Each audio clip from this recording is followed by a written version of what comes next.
Hello friend welcome to one liner education. तो बंधुरा आजकेर এই ভিডিওতে আলোচনা করব এনটিপিসি আন্ডার গ্র্যাজুয়েট পরীক্ষার জন্য বাছাই করা কিছু কারেন্ট অ্যাফেয়ার্সের প্রশ্ন নিয়ে। তো খুবই গুরুত্বপূর্ণ একটি টপিক হতে চলেছে আগামী সমস্ত পরীক্ষার জন্য। তো বন্ধুরা এর আগে যে এনটিপিসি গ্র্যাজুয়েট লেভেলে পরীক্ষা হয়েছিল তো সেখানে 47টা শিফটে পরীক্ষা হয়েছিল। তো সেই 47টা শিফট থেকে বাছাই করা কিছু প্রশ্ন নিয়ে তোমাদের সাথে আলোচনা করব, তাই অবশ্যই তোমরা ভিডিওটা শেষ পর্যন্ত দেখো।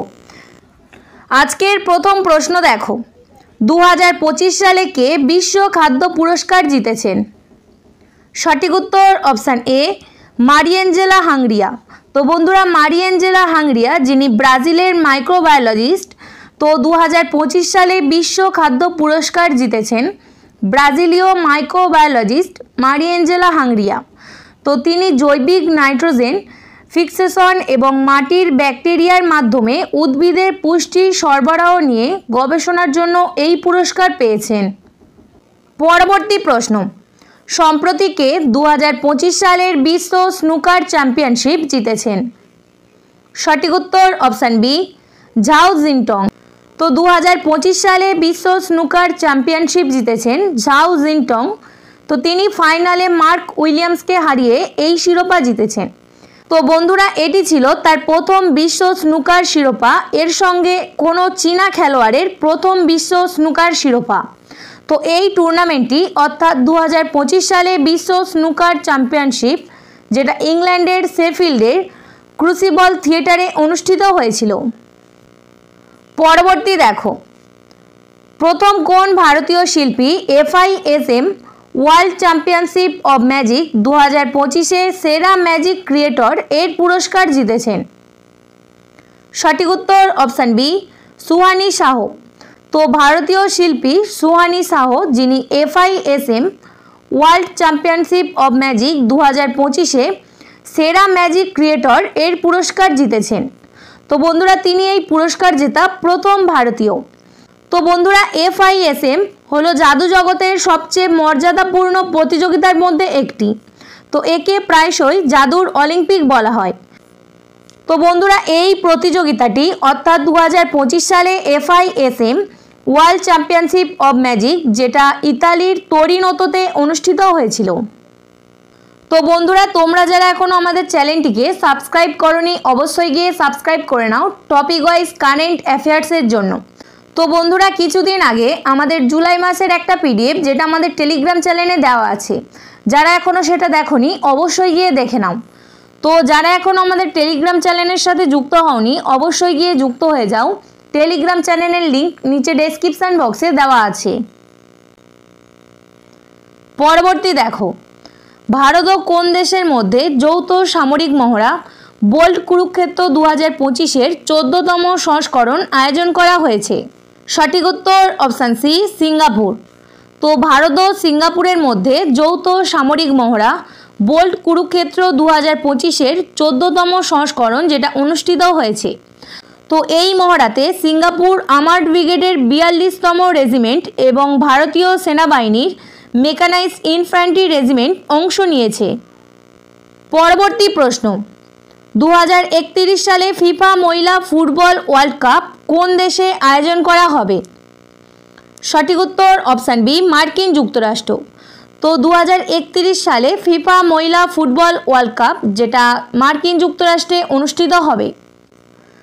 তো বন্ধুরা 2031 সালে ফিফা মহিলা বিশ্বকাপ যেটার 11তম সংস্করণ মার্কিন যুক্তরাষ্ট্রে অনুষ্ঠিত হবে।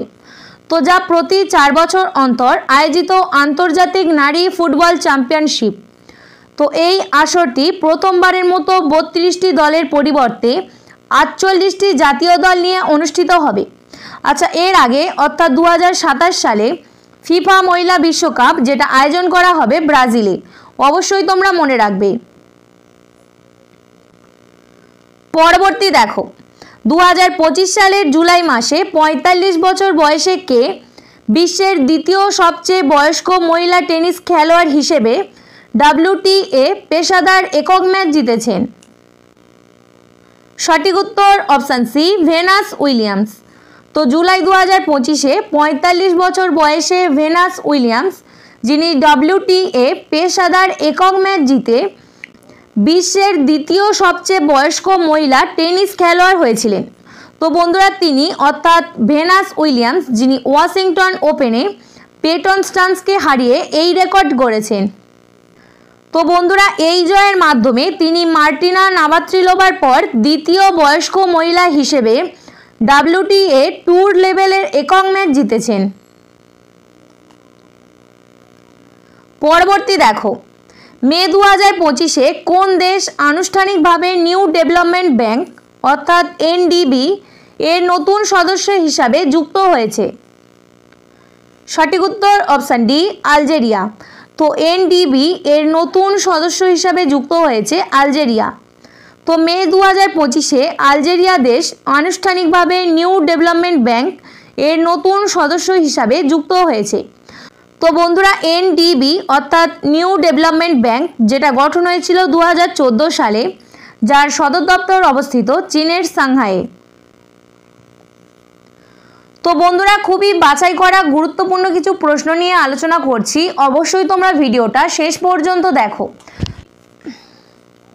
তো UPSC অর্থাৎ ইউনিয়ন পাবলিক সার্ভিস কমিশনের নতুন চেয়ারম্যান হিসেবে কে নিযুক্ত হয়েছেন? সঠিক উত্তর অপশান সি, অজয় কুমার। তো বন্ধুরা UPSC যার নতুন চেয়ারম্যান হিসেবে নিযুক্ত হয়েছেন অজয় কুমার।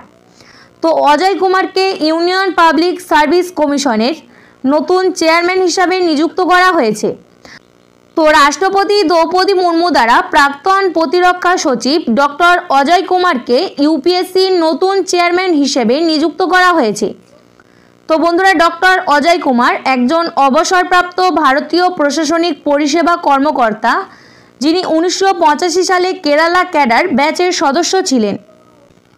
পরবর্তী দেখো, IPL এর ইতিহাসে সবচেয়ে কম বয়সে সেঞ্চুরি করা ক্রিকেটারের নাম কি?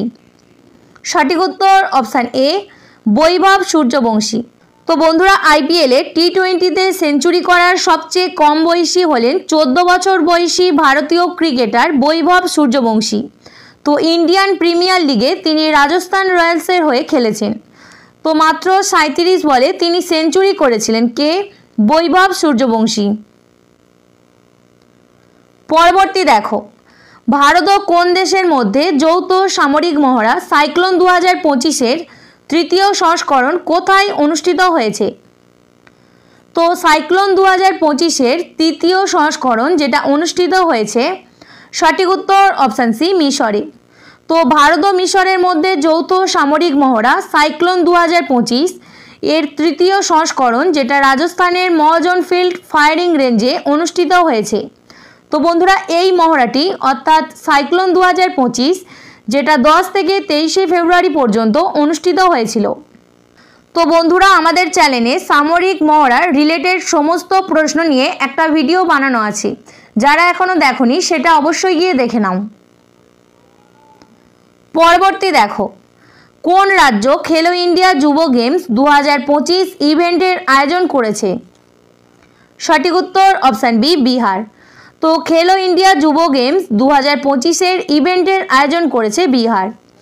তো খেলো ইন্ডিয়া যুব গেমস 2025-এ যেটা প্রথমবারের মতো বিহারে অনুষ্ঠিত হয়েছে। তো এই গেমসের উদ্বোধন করেছেন প্রধানমন্ত্রী নরেন্দ্র মোদী এবং বিহারের মুখ্যমন্ত্রী নীতিশ কুমার।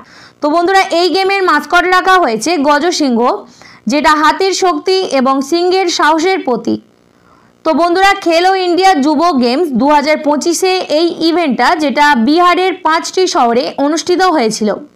তো পাটনা, রাজগীর, বেগুসরাই, গয়া ও ভাগলপুর এই 5টি শহরে এই ইভেন্টটার আয়োজন করা হয়েছিল। পরবর্তী প্রশ্ন, মানবতার সেবার জন্য জাতিসংঘ কাদেরকে নেলসন ম্যান্ডেলা পুরস্কার 2025 প্রদান করেছেন? তো সঠিক উত্তর ব্রেন্ডা রেনল্ডস এবং কেনেডি ওডেডে, এনাদের দুজনকেই নেলসন ম্যান্ডেলা পুরস্কার 2025 প্রদান করা হয়েছে। তো বন্ধুরা নেলসন ম্যান্ডেলা পুরস্কার যেটা প্রতি 5 বছর অন্তর মানবতার সেবার বিশেষ অবদানের জন্য দুজন ব্যক্তিকে দেওয়া হয়। তো এই পুরস্কারটি জাতিসংঘের সাধারণ পরিষদ কর্তৃক নেলসন ম্যান্ডেলার সম্মানে 2014 সালে প্রতিষ্ঠিত হয়। তো বন্ধুরা এই পুরস্কারটি অর্থাৎ নেলসন ম্যান্ডেলা পুরস্কার 2025-এ কেনেডি ওডেডে এবং ব্রেন্ডা রেনল্ডস তাদের কাজের স্বীকৃতি স্বরূপ এই পুরস্কার পেয়েছেন।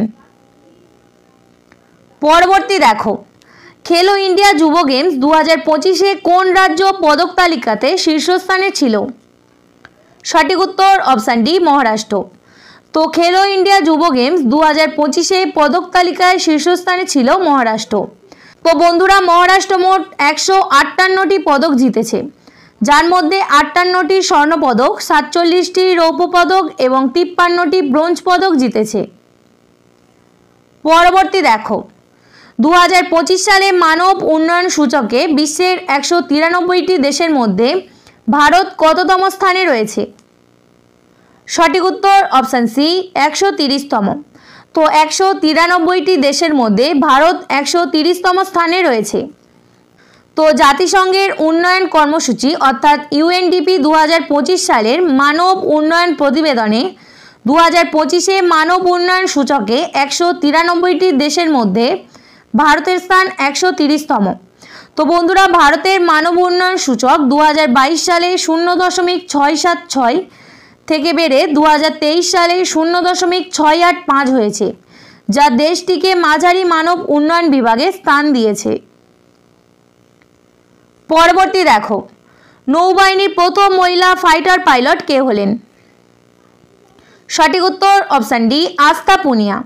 তো বন্ধুরা নৌবাহিনীর প্রথম মহিলা ফাইটার পাইলট হয়েছেন আস্থা পুনিয়া। তো আস্থা পুনিয়া যিনি একজন ভারতীয় নৌবাহিনীর অফিসার। তো 2025 সালে ভারতীয় নৌবাহিনীর প্রথম মহিলা ফাইটার পাইলট হয়েছেন আস্থা পুনিয়া। পরবর্তী দেখো, কোন সংবাদপত্রটি 2025 সালে ইউনেস্কো প্রেস ফ্রিডম অ্যাওয়ার্ড পেয়েছে? সঠিক উত্তর অপশান এ, লা প্রেসা। তো 2025 সালে ইউনেস্কো প্রেস ফ্রিডম অ্যাওয়ার্ড, তো বিশ্ব প্রেস স্বাধীনতা দিবস উপলক্ষে লা প্রেসা পত্রিকাটিকে ইউনেস্কো ওয়ার্ল্ড প্রেস ফ্রিডম পুরস্কার 2025-এর প্রাপক হিসাবে ঘোষণা করা হয়েছে। তো বন্ধুরা এটি নিকারাগুয়ার একটি সংবাদপত্র যার নাম লা প্রেন্সা। তো এই পুরস্কারটি যেটা ইউনেস্কো দ্বারা স্বীকৃতি দেওয়া হয়েছে। পরবর্তী দেখো, প্রথম ইতালিয়ান খেলোয়াড় হিসাবে কে উইম্বলডন ওপেন টুর্নামেন্টে শিরোপা জিতেছেন? সঠিক উত্তর অপশান বি, জানিক সিনার। তো প্রথম ইতালীয় খেলোয়াড় হিসাবে যিনি উইম্বলডন ওপেন টুর্নামেন্টের শিরোপা জিতেছেন তিনি হলেন কে? জানিক সিনার। তো বন্ধুরা জানিক সিনার যিনি কার্লোস আলকারাজকে হারিয়ে এই শিরোপা জিতেছেন। তো এর সাথে সাথে দেখে নাও যে উইম্বলডন চ্যাম্পিয়নশিপে মহিলা একক টেনিস শিরোপা কে জিতেছেন? তো মহিলা একক টেনিস শিরোপা জিতেছেন ইগা সোয়েটেক, যিনি ফাইনালে আমান্ডা আনিসিমোভাকে হারিয়ে এই শিরোপা জিতেছেন। তো এটি ছিল তার প্রথম মহিলা উইম্বলডন শিরোপা। পরবর্তী দেখো, কে প্রধানমন্ত্রী নরেন্দ্র মোদীর প্রাইভেট সেক্রেটারি হিসাবে নিযুক্ত হয়েছেন? সঠিক উত্তর অপশান সি, নিধি তিওয়ারি। তো আনুষ্ঠানিকভাবে ভারতীয় পররাষ্ট্র পরিষেবা কর্মকর্তা নিধি তিওয়ারিকে প্রধানমন্ত্রী নরেন্দ্র মোদীর একান্ত সচিব হিসাবে নিযুক্ত করা হয়েছে। তো বন্ধুরা ভারতীয় রিজার্ভ ব্যাংকের প্রাক্তন গভর্নর শক্তিকান্ত দাসকে 22 ফেব্রুয়ারি 2025 প্রধানমন্ত্রী নরেন্দ্র মোদীর দ্বিতীয় প্রধান সচিব হিসাবে নিযুক্ত করা হয়েছে। আচ্ছা তোমরা এর সাথে সাথে দেখে নাও যে প্রধানমন্ত্রী নরেন্দ্র মোদীর প্রথম প্রধান সচিব কে ছিলেন? তো প্রথম প্রধান সচিব ছিলেন প্রমোদ কুমার মিশ্র। অবশ্যই তোমরা মনে রাখবে। পরবর্তী দেখো, ভারতের প্রথম পূর্ণ শিক্ষিত রাজ্য কোনটি? সঠিক উত্তর অপশান এ, মিজোরাম। তো ভারতের প্রথম পূর্ণ শিক্ষিত রাজ্য হলো কি? মিজোরাম। 2025 সালে মিজোরামকে দেশের প্রথম সম্পূর্ণ সাক্ষর রাজ্য হিসাবে ঘোষণা করা হয়েছিল। তো এই রাজ্যের সাক্ষরতার হার 98.2%।